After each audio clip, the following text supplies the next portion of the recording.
Something in the Summer Wells case doesn't just feel unanswered anymore, it feels misread. Because when you line up the facts quietly, without emotion, a different picture begins to emerge. The FBI didn't disappear from this case. They never left. They just stopped speaking. A late search, heavy equipment, a location miles from Summer's home, no explanation beyond a single phrase following up on a lead, and behavior that doesn't match the story the public thinks this case is about.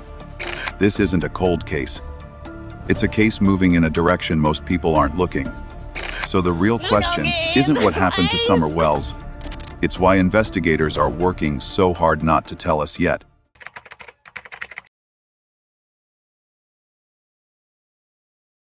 The question, where are the feds, has followed the disappearance of Summer Wells almost from the moment the case entered public consciousness. It is not a slogan. It is not a conspiracy catchphrase. It is a direct response to a visible contradiction. Federal involvement has been repeatedly acknowledged, yet federal presence appears almost non-existent to the public eye.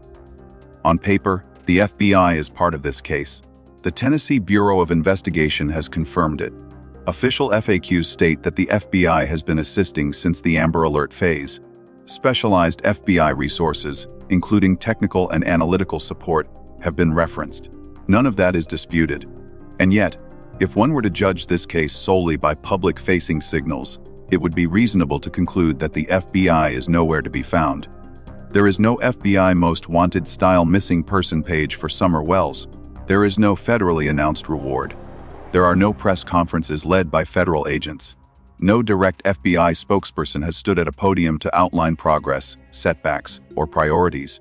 Everything the public knows about federal involvement comes filtered through state-level statements, often brief, often vague, and almost always indirect. This gap between confirmed involvement and visible presence is the core tension of the case. In many high-profile missing child cases, the FBI's role is unmistakable. Their branding is overt, their communication is direct, their public tools rewards, tip lines, national bulletins are deployed early and prominently. The absence of those familiar markers in the Summer Wells case has fueled years of speculation, frustration, and distrust. But before drawing conclusions, the question itself must be examined more carefully. What does FBI involvement actually mean in practice, and what does it not mean? The public often assumes that when the FBI is involved, it leads. That assumption is incorrect. In cases like Summer Wells, federal agencies frequently operate in a support role, rather than a command role. Jurisdiction remains with local or state authorities, unless specific federal thresholds are met, such as evidence of interstate transport, federal crimes, or certain kidnapping criteria. Without those elements, the FBI cannot simply take over a case, no matter how serious or emotionally charged it may be. This distinction matters, because it explains much of what looks like absence. When the FBI assists rather than leads, its work is often invisible by design. Analysts review data behind closed doors. Specialists consult on digital evidence, behavioral patterns, or logistics. Federal resources may be deployed quietly to supplement local efforts, not replace them. In these scenarios, public communication is usually handled by the primary jurisdiction, in this case, Tennessee authorities, not by the FBI itself. From the outside, that looks like silence. Internally, it may look very different. The TBI's statements reflect this structure. When asked about the FBI, officials have consistently framed the relationship as cooperative. The language is careful. The FBI is assisting. They are supporting. They are working with state and local agencies. Nowhere is there an assertion that the FBI is directing strategy or controlling messaging. That absence is not accidental. It reflects the legal and procedural reality of the case. Still, the public expectation remains misaligned with that reality. The disappearance of a 5-year-old child creates a natural demand for visible authority, urgency, and national attention. When those signals do not appear, people assume something is wrong either with the investigation itself or with the institutions involved. The question, where are the feds, becomes shorthand for a deeper concern. Is this case being taken seriously enough? That concern is understandable, but it is also incomplete. Federal agencies do not measure seriousness by press coverage or public-facing gestures. They measure it by the viability of leads, the integrity of evidence, and the legal constraints under which they operate. In some cases, going public helps. In others, it actively harms the investigation. Silence, while deeply unsatisfying to the public, can be a deliberate strategic choice. This is where the Summer Wells case becomes particularly difficult to interpret. On one hand, the lack of visible FBI leadership suggests limits of jurisdiction, limits of authority, limits of what can be done openly. On the other hand, later developments, such as a significant search at a location miles away from Summer's home, suggest that investigative activity did not stall. Something moved the case forward, at least enough to justify renewed action. According to statements referenced in the materials provided, that movement was tied, at least in part, to information connected to FBI-assisted work. That alone challenges the idea that federal involvement was superficial or symbolic. It suggests continuity, not abandonment. And yet, continuity does not require visibility. This is the paradox at the heart of the "where are the feds?" question. The FBI can be present without being seen. It can influence an investigation without speaking publicly. It can help generate leads without ever attaching its name to the outcome. From an investigative standpoint, that is not unusual. From a public trust standpoint, it is deeply uncomfortable. The discomfort intensifies when compared to other cases. Viewers point to missing children who received FBI pages, national rewards, and constant federal messaging. They ask why Summer Wells did not. The implied conclusion is often that her case mattered less, but that conclusion rests on an assumption that public-facing tools are a measure of effort or care. They are not. They are tools, used selectively, based on case-specific calculations that are rarely explained to the public. In this case, the absence of those tools tells us only one thing with certainty. Federal authorities did not believe that public deployment of FBI branding would advance their objectives at that time. It does not tell us what those objectives were, what information they had, or what strategies they were pursuing behind closed doors. And that uncertainty is precisely why the question persists. Where are the feds? Is not really about geography or visibility. It is about trust. It is about whether the public believes that critical institutions are acting competently, diligently, and in good faith when the stakes are at their highest. The silence surrounding federal involvement in the Summer Wells case has left a vacuum, and that vacuum has been filled with speculation. This series does not attempt to fill that vacuum with accusations.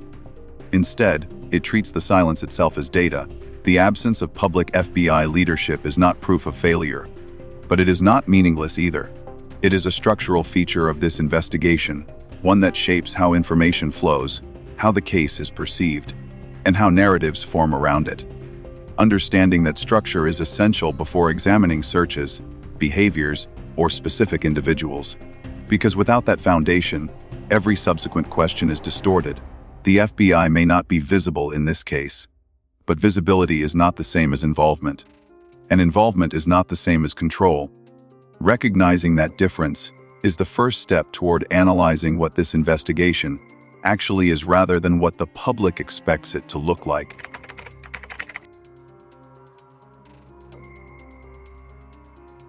To understand the role of the FBI in the disappearance of Summer Wells, it is necessary to separate cultural expectation from legal reality.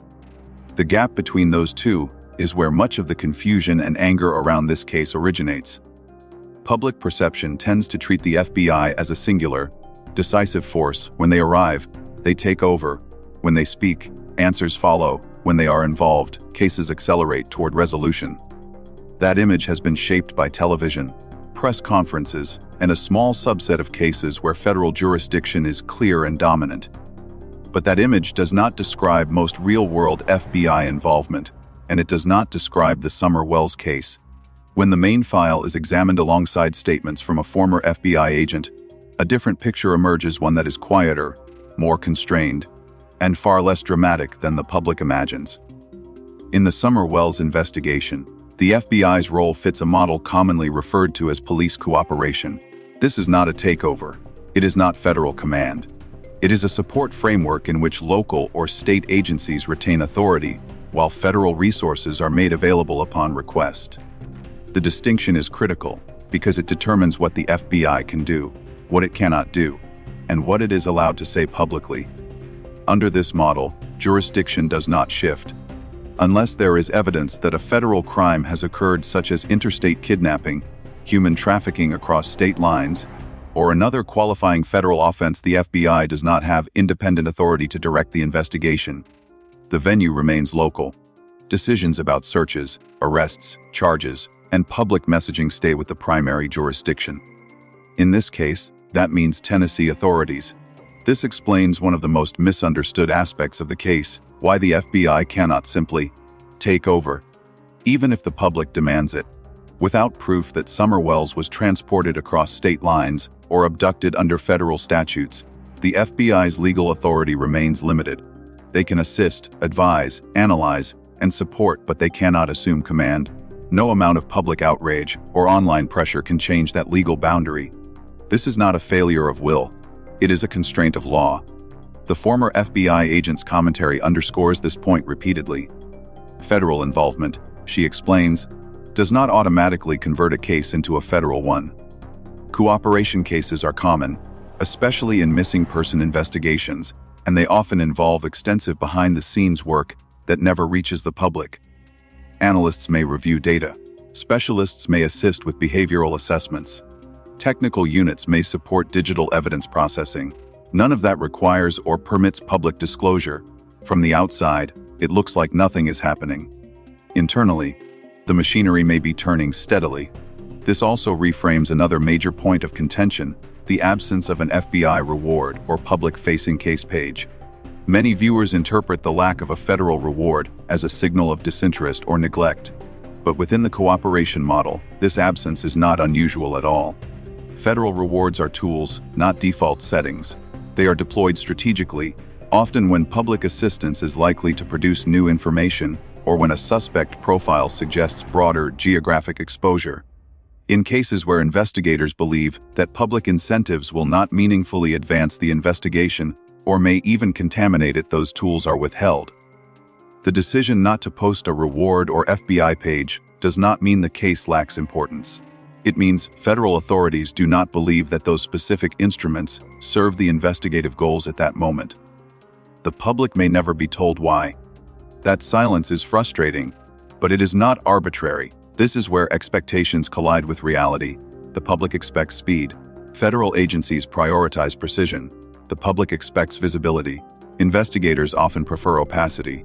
The public expects reassurance. Law enforcement operates within risk management frameworks that rarely align with emotional needs. When these systems intersect in a case involving a missing child, the result is often distrust, not because nothing is being done, but because what is being done cannot be seen. The Summer Wells case magnifies this tension. According to the materials provided, the FBI's involvement has been acknowledged primarily through indirect channels, state statements, FAQs, and references to ongoing assistance. There has been no moment where the FBI steps forward to define its role in plain terms for the public. That absence has allowed assumptions to harden into narratives, some accusing the FBI of inaction, others accusing them of concealment. Both narratives rely on the same flawed premise that federal involvement must look a certain way to be real. In reality, many cooperation cases remain entirely invisible to the public until and unless they intersect with prosecution or resolution. The FBI's contribution may never be publicly credited. Their work may end without a single press release. That is not secrecy for its own sake. It is simply how layered investigations function when authority is shared. Importantly, cooperation also limits what federal agents can say. Even if the FBI uncovers information of interest, public disclosure typically requires coordination with the primary jurisdiction. Federal agents do not unilaterally announce findings in cases they do not control. This further explains the absence of direct FBI commentary in the Summer Wells investigation. Silence, in this context, is not a message. It is a boundary. This understanding dismantles the most persistent misconception surrounding the case, that FBI involvement should equate to rapid resolution. It does not. The FBI is not a guarantee of speed, certainty, or success. It is a resource powerful, specialized, but constrained. When the public equates federal presence with inevitable progress, Disappointment is almost guaranteed. The former agent's perspective also highlights an uncomfortable truth. Some cases resist resolution regardless of how many agencies are involved. Jurisdictional limits, evidentiary gaps, and strategic considerations can stall even the most well-resourced investigations. Federal assistance does not eliminate those obstacles. It only helps navigate them. This does not mean the FBI's role is meaningless. On the contrary, it suggests that their involvement may be more significant than it appears precisely because it is not public-facing. Analysts do not need cameras. Databases do not need press conferences. Leads can be developed quietly, evaluated cautiously, and acted upon long after public attention has faded. That possibility is critical to keep in mind as the case unfolds. The absence of visible federal leadership should not be read as abandonment, but neither should it be romanticized as proof of a hidden master plan. It is simply the result of a specific legal and procedural framework, one that prioritizes jurisdictional clarity over public reassurance. In the context of this investigation, understanding what FBI involvement actually means and, just as importantly, what it does not mean is essential. Without that clarity, every development is misinterpreted, every silence is inflated, and every delay is treated as evidence of failure. This series does not argue that the FBI's approach is ideal or satisfying. It argues that it is predictable. The frustration surrounding the Summer Wells case stems less from what investigators are doing than from what the public expects them to do. By dismantling the myth that FBI involvement equals fast answers, this part of the analysis clears the ground for a more accurate evaluation of what comes next. Because once expectations are corrected, silence can be examined for what it is, not as proof of nothing, but as a condition that demands careful, disciplined interpretation.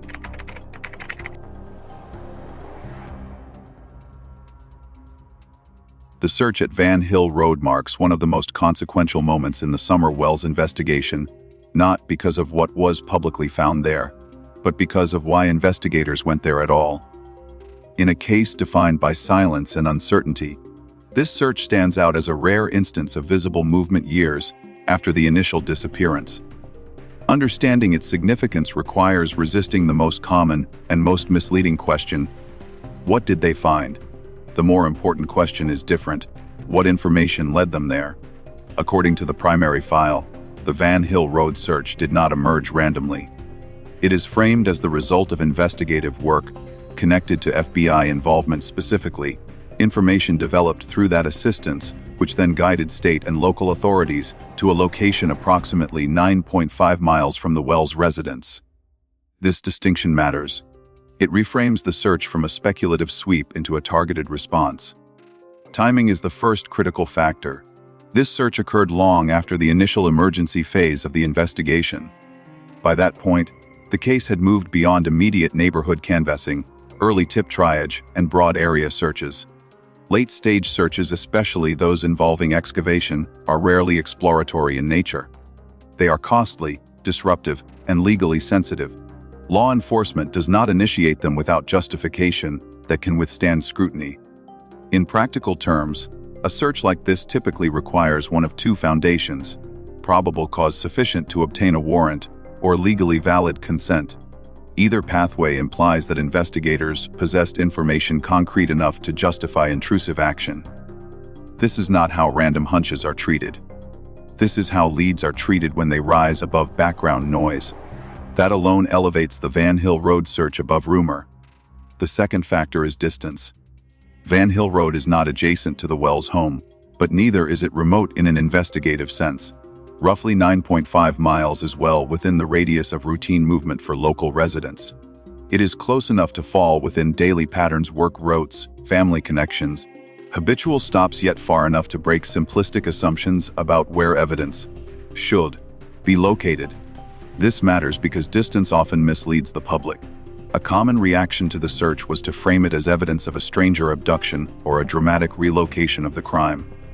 That interpretation is not supported by the facts presented. A search location is not, by definition, a crime scene. It is not automatically the site of an abduction, harm, or disposal. It is simply the place investigators believe may hold information or evidence relevant to the case. Those distinctions are not semantic. They are foundational. In many investigations, especially those involving missing persons, locations are searched because they intersect with information statements, movements, associations, not because they are inherently criminal spaces. A property can become relevant due to what someone said, where someone went, or what someone was believed to have access to. None of that requires the property itself to be the origin point of the crime. The Van Hill Road search must be understood through that lens. The newness of this development lies not in the act of searching, but in what it implies about the investigative timeline. A late search suggests that information was either newly obtained, newly corroborated, or newly reevaluated. This could involve a delayed witness statement, a reassessment of earlier testimony, or analysis that took time to mature digital data, pattern analysis, or cross-referenced leads. The specific source of the information has not been publicly disclosed, and there is no confirmed description of its nature. That absence of detail has fueled speculation, but speculation misses the point. The existence of the search tells us that investigators reached a threshold where action was justified. It does not tell us what that action yielded, nor does it tell us what conclusions were drawn. Importantly, it also does not tell us whether the search was successful or unsuccessful. Law enforcement rarely announces negative findings, particularly when doing so could compromise ongoing work or tip off individuals connected to the lead. This is why the silence following the search is not anomalous. It is expected.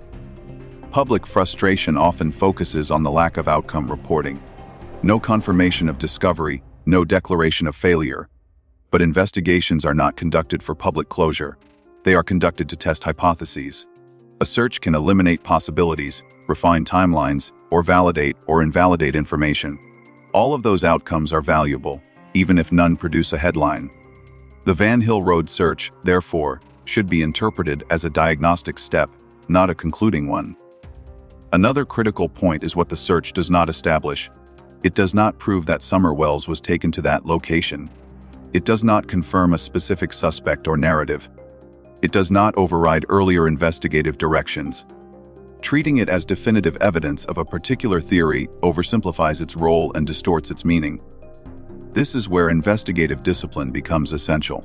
The materials provided emphasize that the lead guiding investigators to Van Hill Road was associated with FBI-assisted work.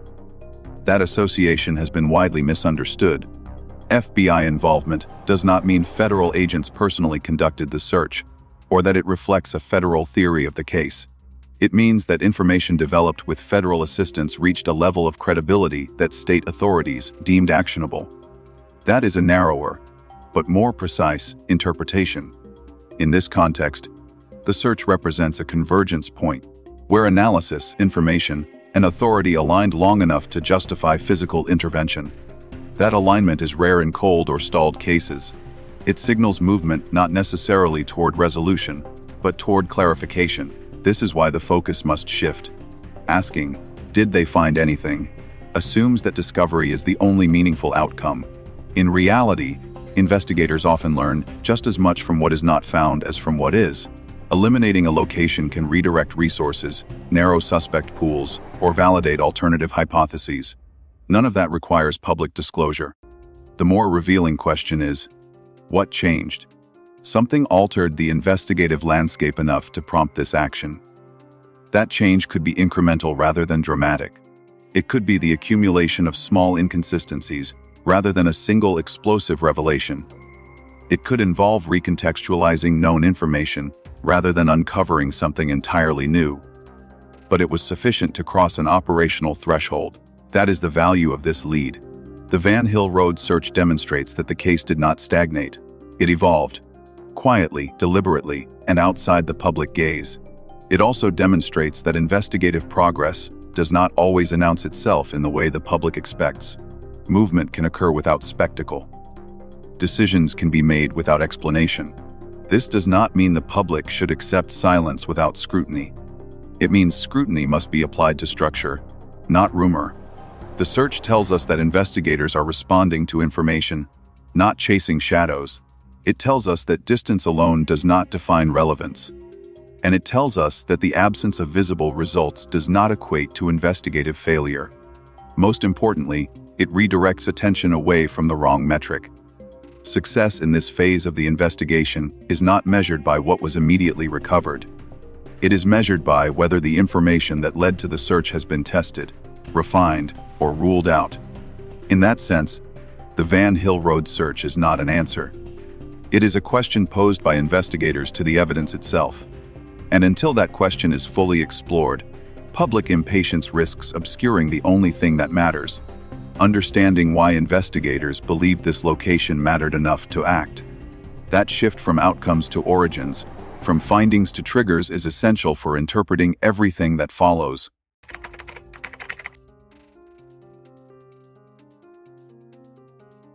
After the Van Hill Road search, the public waited for something that never came in an explanation.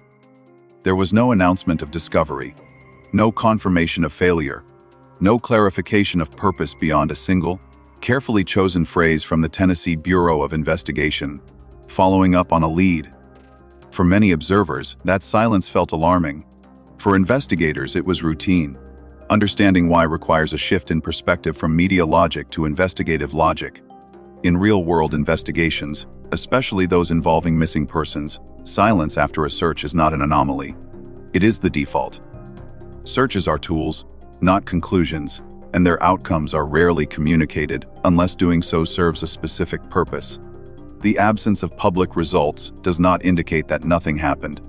It indicates that whatever did happen was not deemed appropriate for disclosure. This distinction is critical because public interpretation often inverts it. When a search is visible heavy equipment, taped off areas, confirmed law enforcement presence, the expectation is that visibility will be followed by transparency. That expectation is understandable, but it is also incompatible with how investigations actually function. Law enforcement does not operate on a disclosure-first model. It operates on a risk management model, where information is released only when it advances the case or protects the process. The phrase, "following up on a lead," reflects that philosophy. It is not a placeholder. It is a boundary. That boundary exists for several reasons. First, searches are often exploratory in purpose, even when they are targeted in origin. Investigators may be testing the credibility of information rather than acting on confirmed facts. Announcing outcomes, especially negative ones, can prematurely validate or invalidate sources, alert individuals connected to the lead, or constrain future investigative options. In other words, saying, "We found nothing," is not neutral. It has consequences. A public declaration of no findings can signal to potential suspects that a particular avenue has been exhausted. It can encourage the destruction of evidence elsewhere. It can discourage witnesses who believe their information no longer matters. And it can lock investigators into narratives they may later need to revisit. Silence preserves flexibility. This is why law enforcement agencies often avoid definitive statements after searches, particularly in ongoing cases. The Van Hill Road search fits squarely within this pattern. The lack of follow-up does not suggest that the lead was weak or that the search failed. It suggests that investigators evaluated the outcome and determined that public disclosure, positive or negative, would not serve the investigation at that time. That determination is strategic, not evasive. Another factor is legal exposure. Searches conducted under warrant or consent are subject to scrutiny. Public statements about findings can complicate future legal proceedings, especially if evidence is later challenged. Even confirming the absence of evidence can be used defensively by attorneys to frame investigative missteps or cast doubt on subsequent actions. Silence reduces that risk. This is not hypothetical. It is standard practice. Investigative agencies are trained to treat public communication as a liability unless proven otherwise. Every word released becomes part of the record, subject to interpretation, misinterpretation, and exploitation. In high-profile cases, that risk multiplies. Silence, while frustrating, is often the safest option. The public tends to equate transparency with honesty. Investigators equate restraint with effectiveness. These values collide most sharply in cases like this one. The Summer Wells investigation has been marked by prolonged uncertainty, emotional investment, and widespread speculation. In that environment, Any statement, especially one perceived as conclusive, can distort understanding rather than clarify it. The decision to limit communication after the Van Hill Road search reflects an awareness of that dynamic. It also reflects the reality that searches do not exist in isolation. A search is one step within a broader investigative framework.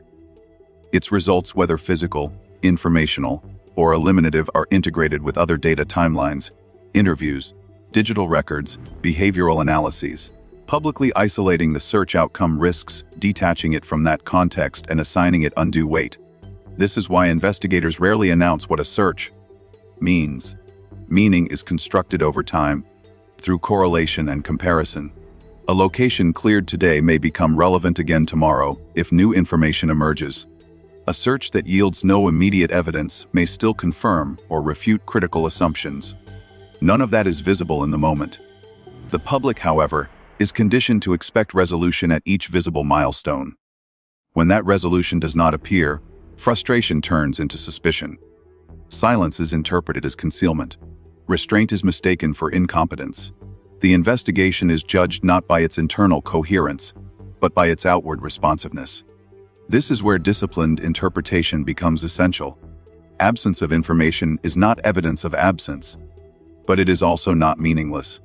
It is a signal that information exists which investigators are not prepared or not permitted to share.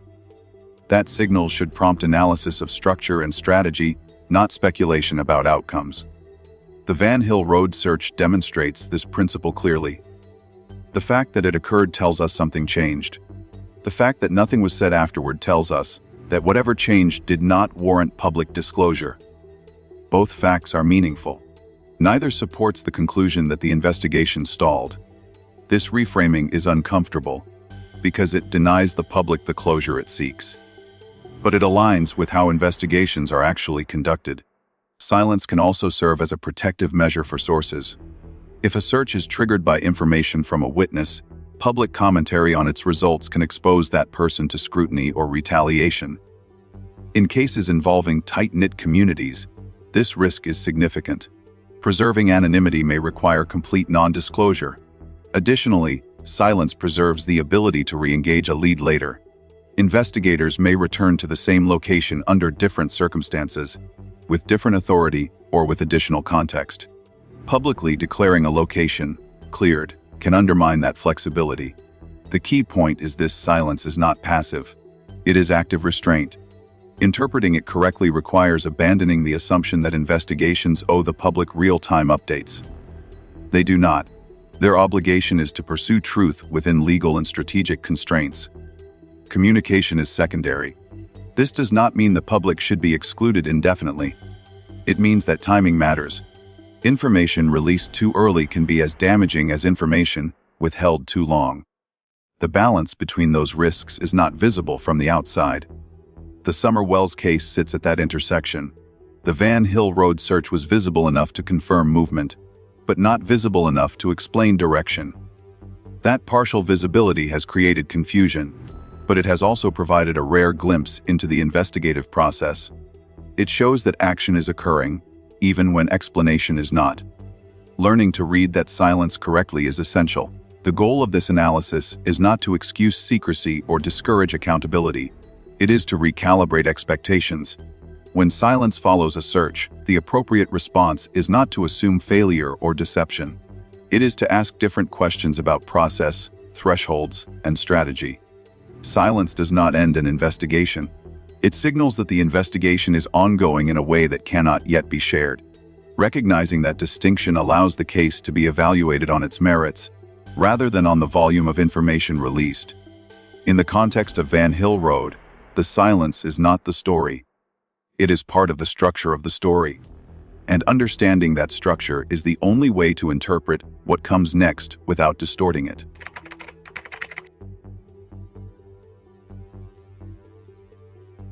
In the Summer Wells investigation, few elements have generated as much public reaction as the behavior attributed to Don Wells after his daughter disappeared.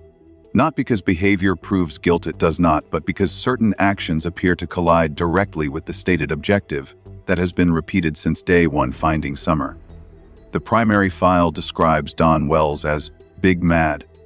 That phrase, while informal, captures a pattern that has drawn attention not only from online observers, but from those close enough to the case to describe specific incidents.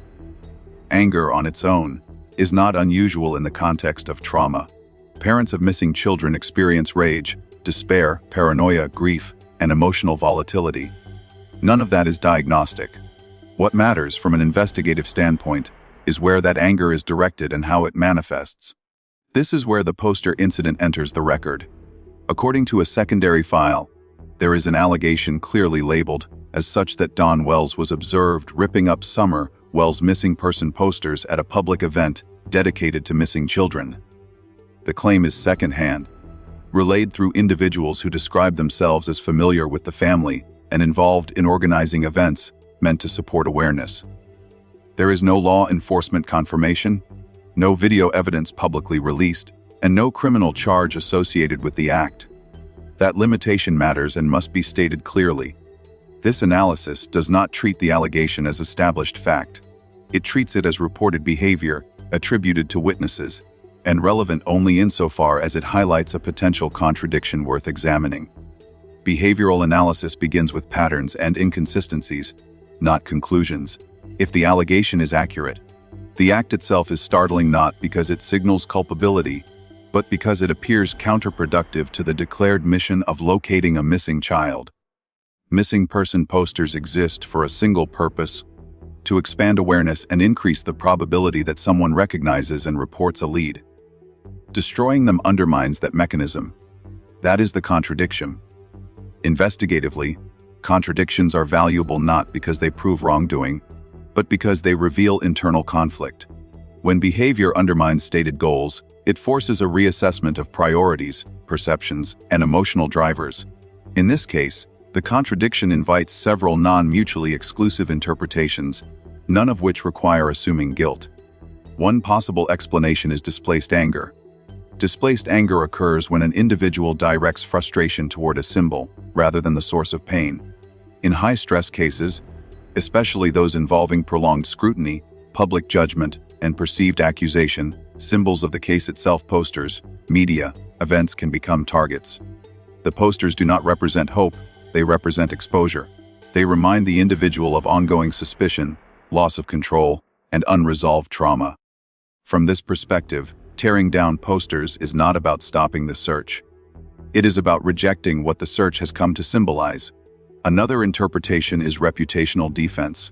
Over time, missing person cases often shift from rescue narratives to investigative ones. Families may feel that public attention no longer serves recovery, but suspicion. Posters that once represented solidarity may later feel like accusations. In that context, removing posters can be interpreted as an attempt conscious or not to regain control over public narrative and personal identity. This does not equate to innocence or guilt. It reflects stress response under prolonged scrutiny. A third explanation involves emotional dysregulation linked to grief and substance use, both of which have been referenced in public discourse surrounding the family. Emotional regulation deteriorates under sustained trauma. Decisions become reactive rather than strategic. Actions are taken in moments of agitation without regard for broader consequences. Investigatively, this matters because dysregulated behavior often produces contradictions, not because the individual is hiding something, but because coherence collapses under pressure. What unites all of these interpretations is that none require criminal intent. They require only psychological strain. This is why it is essential to distinguish behavioral data from evidentiary data. Behavioral data describes how someone acts under stress. Evidentiary data describes what someone did in relation to a crime. The poster allegation, even if true, falls firmly into the former category. It does not place anyone at a scene. It does not establish a timeline. It does not demonstrate knowledge of events surrounding Summer's disappearance. What it does provide is context. Context helps investigators and analysts understand reactions, coping mechanisms, and interpersonal dynamics. It can inform interview strategies. It can explain why cooperation fluctuates or why messaging changes over time.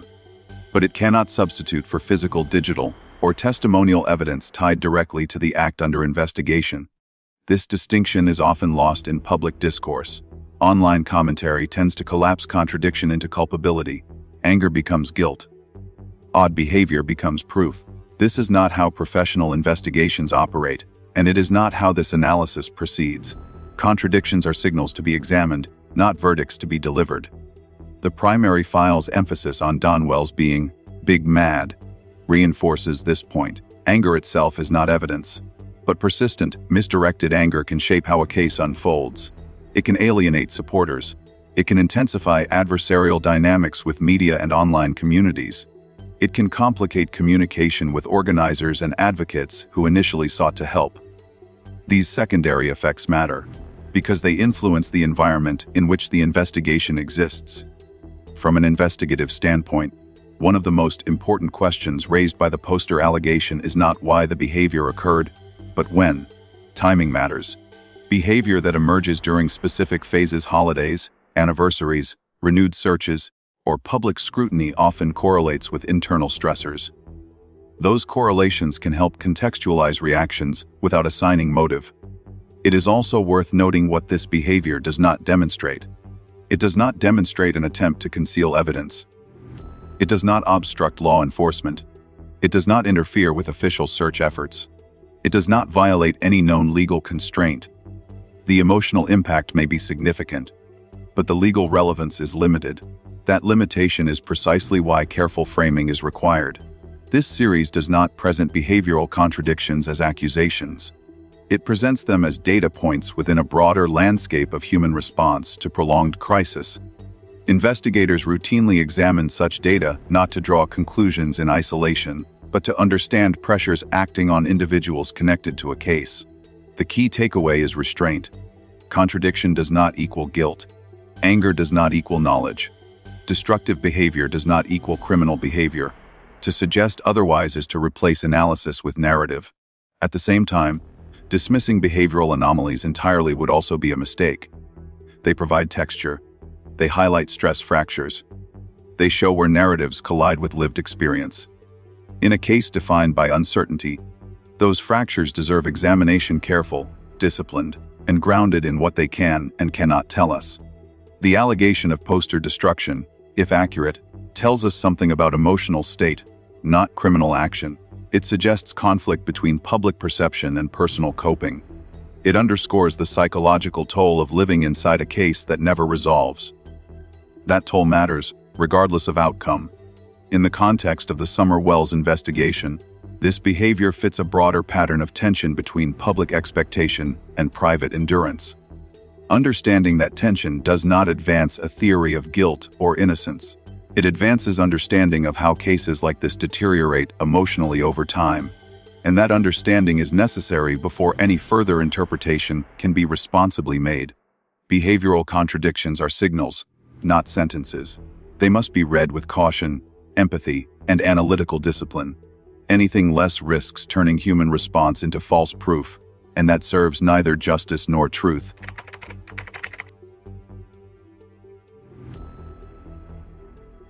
Few aspects of the Summer Wells case generate as much sustained frustration as comparison. Again and again, observers point to other missing child investigations and ask a blunt question. Why does that case receive visible federal attention while this one does not? In the primary file, this comparison is made explicitly between Summer Wells and Sebastian Rogers. The contrast appears stark. Sebastian Rogers has an FBI public-facing page and a federally announced reward. Summer Wells does not. To many viewers, this disparity feels like a judgment and implicit ranking of whose life matters more. That perception is powerful, emotional, and deeply human. But it rests on a premise that does not hold up under investigative scrutiny. The difference in treatment does not reflect value. It reflects strategy. Federal public-facing tools, FBI web pages, rewards. National bulletins are not moral endorsements or indicators of effort. They are tactical instruments. They are deployed when investigators believe that broad public engagement is likely to produce actionable information. When those conditions are not present, the tools are withheld, even in cases of extraordinary seriousness. This distinction is often misunderstood because the public sees only the tool, not the calculation behind it. In the Sebastian Rogers case, Investigators made a determination based on their assessment of the circumstances that public visibility could materially assist the investigation. That decision may have been influenced by factors such as the possibility of interstate movement, the likelihood of unknown witnesses, or the belief that someone outside the immediate community could recognize or encounter the child. In that context, an FBI page and reward function as force multipliers. In the Summer Wells case, investigators appear to have reached a different conclusion. That conclusion does not require believing that Summer's life is less important. It requires believing that public-facing federal tools would not meaningfully advance the investigation. Those are not the same thing. This is the point where comparison becomes misleading. The absence of an FBI page or reward in the Summer Wells case suggests that investigators did not believe nationwide public outreach would generate new, reliable leads. That belief may be rooted in their assessment of the case's scope, geography, and information flow. If investigators believe that the critical information resides within a defined network-specific individuals, locations, or timelines, then broad public exposure can dilute focus rather than sharpen it. From an investigative perspective, more attention is not always better. Public rewards can also introduce noise. They incentivize tips, but not necessarily good ones. In cases already saturated with speculation, rumors, and online commentary, rewards can overwhelm investigators with low-quality information, diverting resources from targeted follow-up. If authorities believe that the signal-to-noise ratio would worsen, restraint becomes the rational choice. This reframes the question entirely. Instead of asking why Summer Wells does not have the same public-facing tools as Sebastian Rogers, the more useful question is why investigators believe those tools would be ineffective or even counterproductive in her case. That question points inward, toward case structure, rather than outward, toward perceived neglect. The primary file implicitly raises this issue by highlighting the contrast without asserting motive. That restraint is important. The comparison is presented as a puzzle, not an accusation. When examined closely, the puzzle suggests that investigators see the two cases differently at a fundamental level. Not in terms of urgency or compassion, but in terms of how information is expected to surface. In one case, information may be dispersed across a wide, undefined population. In the other, it may be concentrated within a narrower sphere. This distinction aligns with the broader patterns observed in the Summer Wells investigation. Federal involvement exists, but it is quiet. Searches occur, but explanations do not follow. Behavioral anomalies are noted, but not publicly litigated. All of this points toward a strategy focused on controlled information flow rather than mass outreach. The comparison with Sebastian Rogers, therefore, reveals more about investigative philosophy than investigative effort. It also exposes a common misunderstanding about what help looks like. The public tends to equate help with visibility. Investigators often equate help with precision. An FBI webpage is helpful only if it directs the right information to the right place at the right time. A reward is helpful only if it motivates witnesses who would otherwise remain silent. If neither condition is met, those tools become symbolic rather than functional. Symbolism may comfort the public. It does not necessarily solve cases. This is why the absence of federal public-facing tools in the Summer Wells case should not be interpreted as abandonment. It should be interpreted as selectivity. Investigators appear to be choosing methods that align with their internal assessment of where answers are most likely to come from. That assessment may be wrong. Investigations can misjudge. Strategies can fail, but failure of outcome does not imply failure of intent. Another important factor in comparison is timing. Public-facing tools are often deployed early, when a case is fluid and exposure can prevent a suspect from disappearing or prompt immediate recognition. In Summer Wells' case, the early window passed without such deployment. By the time comparisons became common, the case had already settled into a different phase one, where retroactive visibility offers diminishing returns. This timing issue complicates comparisons further. What worked or seemed appropriate in one case at one moment may be ineffective in another case at another moment. Context matters. The danger of persistent comparison is that it shifts focus away from what investigators are doing toward what they are not doing. It invites the public to evaluate an investigation based on optics rather than substance. That evaluation can distort understanding and harden mistrust. The more productive shift is conceptual. Instead of asking, why isn't the FBI helping Summer Wells the way they helped Sebastian Rogers? The question becomes, in what ways are federal resources being applied differently, and why? That question acknowledges difference without assigning blame. It opens space for analysis rather than outrage. Within the materials provided, there is evidence that federal assistance has influenced investigative direction, even without public branding. The Van Hill Road search is one such example. It suggests that information developed with federal assistance reached a point of operational relevance. That is not the mark of disinterest. It is the mark of quiet engagement. This quiet engagement, however, is unsatisfying to those who equate justice with visibility. The emotional impulse to compare is understandable. It reflects a desire for reassurance, for signs that a child has not been forgotten. But reassurance and resolution are not the same. Investigations do not move forward because they are visible. They move forward because they are coherent.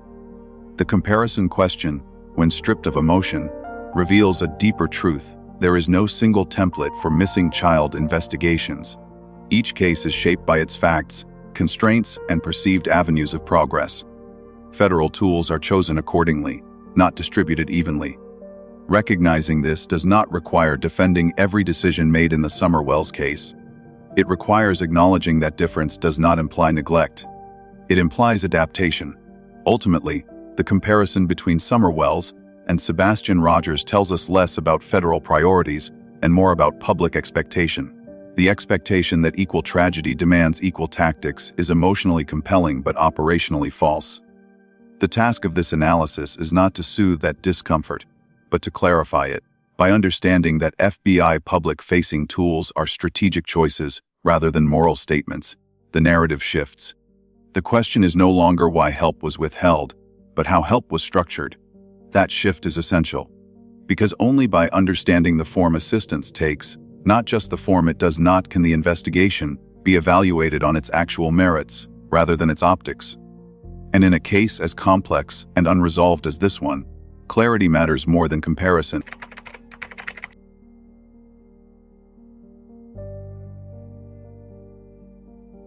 One of the most important features of the primary file is not what it asserts, but what it refuses to do. It does not declare a solution. It does not name a perpetrator. It does not claim to know what happened to Summer Wells. Instead, it circles a set of unresolved questions and leaves them deliberately open. That restraint is not accidental. It is the clearest signal the file provides. The file is structured around inquiry, not conclusion. Again and again, the narrator returns to the same posture, asking where the federal presence is, questioning why certain actions occur without explanation, and highlighting contradictions without resolving them. There is no attempt to tie these elements into a single, definitive narrative. That absence frustrates some viewers, but from an investigative perspective, it is the most honest posture the file could take. Because unresolved cases rarely offer clean answers, the repeated emphasis that the case is not cold is particularly telling. That phrase is not used casually. In investigative language, a cold case is one where active leads have been exhausted, resources withdrawn, and progress stalled. Labeling a case as not cold is a specific claim. It implies ongoing evaluation, continued information intake, and periodic reassessment. The file does not provide proof of resolution. It provides proof of continuity. That continuity is visible in small but meaningful ways. Investigative actions occur long after public attention wanes. Searches are conducted years into the case. Statements, while minimal, are carefully worded to avoid closure. Agencies do not distance themselves from the investigation. They simply do not narrate it. This pattern points to a form of case management that is deliberately quiet. The most significant implication embedded in the file is that the Summer Wells investigation is being handled as a closed-loop process rather than an open one. Information flows inward, not outward. Decisions are made without public justification. Movement occurs without public explanation. This is not the behavior of a case that has been abandoned. It is the behavior of a case that has been narrowed. Narrowing is often misunderstood. To the public, narrowing can look like stagnation because fewer details emerge. In reality, narrowing is what happens when investigators believe the relevant information is concentrated rather than diffuse. Broad outreach gives way to targeted evaluation. Public appeals are replaced by internal cross-checking. Silence increases as uncertainty decreases, not necessarily about outcomes, but about where to look.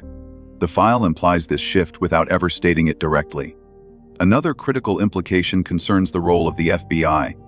The file repeatedly notes the absence of federal visibility while simultaneously acknowledging federal involvement. This contradiction invites a simplistic conclusion that the FBI is inactive or disengaged. But when viewed through the lens of investigative structure, a different implication emerges. The FBI may be functioning as a filter rather than a voice. In complex investigations, especially those entangled with speculation and public scrutiny, one of the most valuable functions a federal agency can perform is information triage. Analysts assess tip quality. Patterns are evaluated across time. Noise is separated from signal. This work is not public-facing. It is not designed to reassure or persuade. It is designed to prevent misdirection. If that is the FBI's role in this case, then their silence is not an omission. It is the role itself. The file never says this explicitly. But it does not need to. The structure of the narrative, the repeated questioning without escalation, the absence of claims, the emphasis on what is not happening creates a negative outline. In investigative analysis, this is known as reading the negative space, understanding what the absence of information suggests about underlying processes. Negative space matters because institutions communicate as much through omission as through disclosure. If the case were truly abandoned, agencies would distance themselves. Language would soften. References would become past tense. Resources would be reassigned without replacement. None of that is evident. Instead, statements remain present, focused, and open-ended. Searches occur without fanfare. Federal assistance is acknowledged but not detailed. This combination suggests deliberate containment, not neglect. The file's refusal to speculate is also instructive. In a media environment saturated with theories, the decision to stop short of explanation is itself a signal. It implies recognition of informational limits. It suggests that those closest to the case understand how little can be responsibly inferred from what is publicly known. That understanding contrasts sharply with much of the surrounding commentary. Many discussions of the Summer Wells case attempt to fill gaps with assumption. They treat silence as evidence and ambiguity as intent. The file resists that impulse. It leaves questions unanswered not because answers are unimportant, but because premature answers distort reality. This restraint aligns with professional investigative norms. Investigators are trained to tolerate uncertainty. They are trained to hold competing hypotheses without committing to one prematurely. Public discourse rarely operates that way. It seeks coherence, even if coherence must be invented. The file implicitly critiques that tendency by modeling an alternative approach, sustained questioning without resolution. The implication is subtle but profound. It suggests that the most honest position, at this stage, is not knowing. Another layer of implication concerns timing. The file references events and actions that occur well after the case should, by public standards, have gone cold. This temporal extension implies that new information continues to surface, or that existing information continues to be reevaluated. Neither scenario is consistent with abandonment. Reevaluation is especially important to consider. Cases do not always advance because something new happens. Sometimes they advance because something old is seen differently. Changes in personnel, technology, or perspective can reanimate dormant leads. The file's emphasis on later searches and ongoing federal involvement implies that such reevaluation is occurring, even if the public is not privy to its details. This also explains the file's tone. It is not urgent in the way breaking news is urgent. It is not speculative in the way rumor-driven content is speculative. It is patient, repetitive, and unresolved. That tone mirrors the investigative posture it describes. It signals a long game rather than a sprint. The question, "Where are the feds?" functions differently in this context. It is not a demand for presence. It is a probe. It tests the boundary between what is known and what is withheld. The file uses the question to expose the limits of public visibility, not to accuse any agency of failure. In doing so, it invites the audience to adopt a different evaluative framework. Instead of measuring progress by announcements, the file encourages attention to structural cues the language agencies use, the actions they take without explanation, the decisions they avoid publicizing. These cues form a pattern, even when details are absent. That pattern suggests active management under constraint. The value of this approach lies in its discipline. By refusing to overinterpret, the file avoids contaminating analysis with narrative closure. It preserves the distinction between inference and evidence. It acknowledges that some cases resist storytelling, not because nothing is happening, but because what is happening cannot yet be told. This is perhaps the most unsettling implication of all. A case can be active without being visible. It can be progressing without satisfying curiosity. It can be handled competently while appearing inert. The discomfort this creates is real, but it is not proof of wrongdoing or neglect. The Summer Wells case, as presented in the file, occupies this uncomfortable space. It is not resolved, it is not explained, but it is not discarded. Reading the negative space requires restraint and patience, qualities that are difficult to maintain in the face of tragedy. Yet they are essential if analysis is to remain grounded. The file does not ask the audience to trust blindly. It asks the audience to recognize limits of knowledge, limits of jurisdiction, limits of disclosure.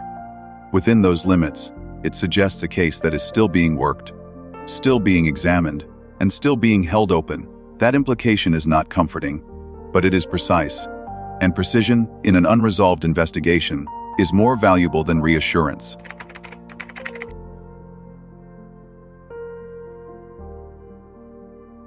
At this point in the analysis, a boundary must be drawn clearly and deliberately. Everything examined so far, the presence of the FBI, the Van Hill Road search, the silence that followed, and the behavioral contradictions surrounding those closest to the case forms a pattern. But it does not form a verdict. Confusing the two is where many investigations collapse in the public imagination. This is not an accusation map. It is an investigative map, a record of movement, decision-making, and strategic restraint.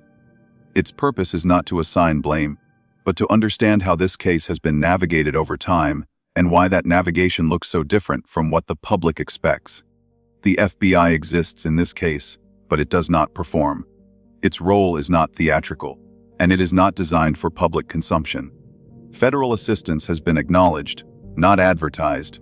That absence of spectacle has been misread as absence of effort. In reality, it reflects a structural choice: involvement without visibility, support without authorship. This distinction matters because visibility is not evidence.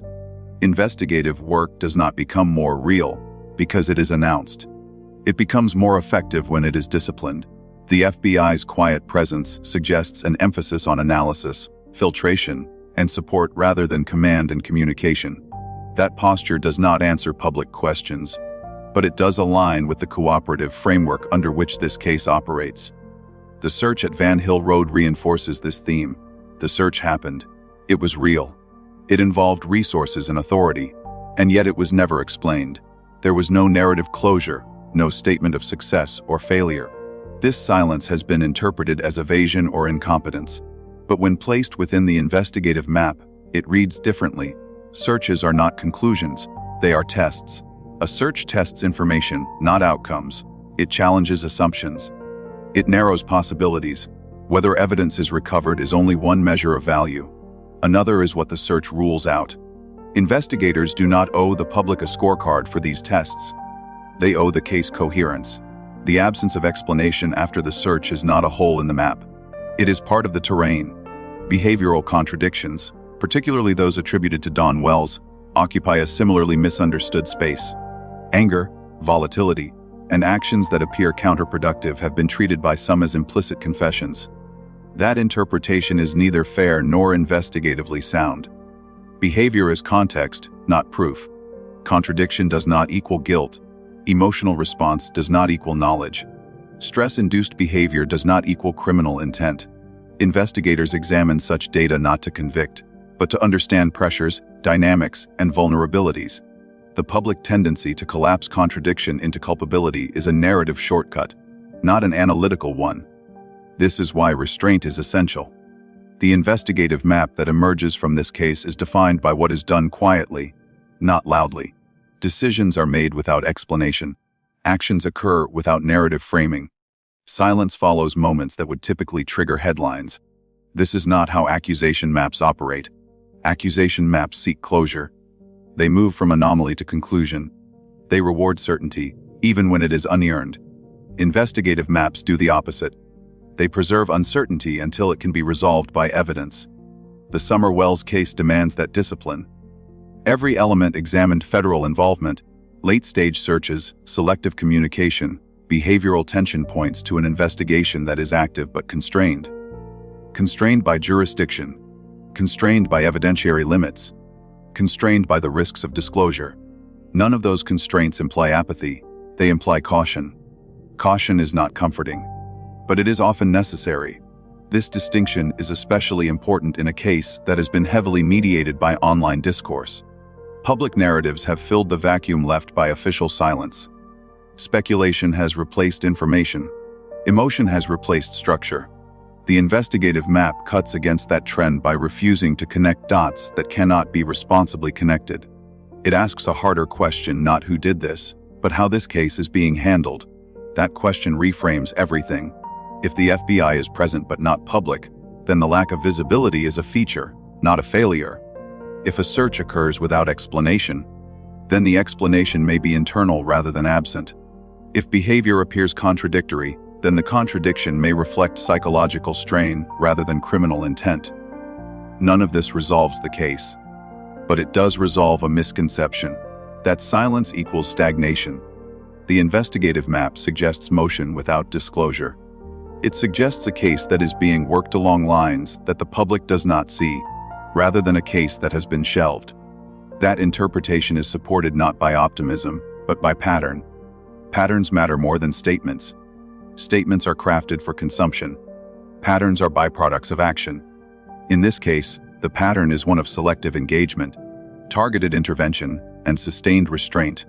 Those are not the hallmarks of abandonment. They are the hallmarks of a controlled investigation operating under scrutiny. The final question, then, is not whether this map points to a specific individual or outcome. It does not. The question is whether the map itself has been misunderstood. If Summer Wells has not been found because the public has been looking in the wrong place, demanding visibility instead of understanding structure, demanding answers instead of recognizing limits, then correcting that perspective becomes an investigative act in its own right. This is not a call for blind trust. It is a call for analytical discipline. An accusation map satisfies emotional urgency. An investigative map respects evidentiary reality. The difference between them determines whether a case is clarified or distorted. In the absence of resolution, clarity of method is the only responsible conclusion. The Summer Wells case remains unresolved, but it is not undefined. Its contours are visible to those willing to look beyond headlines and into process. And in a case shaped by silence, understanding how to read that silence may be as important as any new lead that emerges.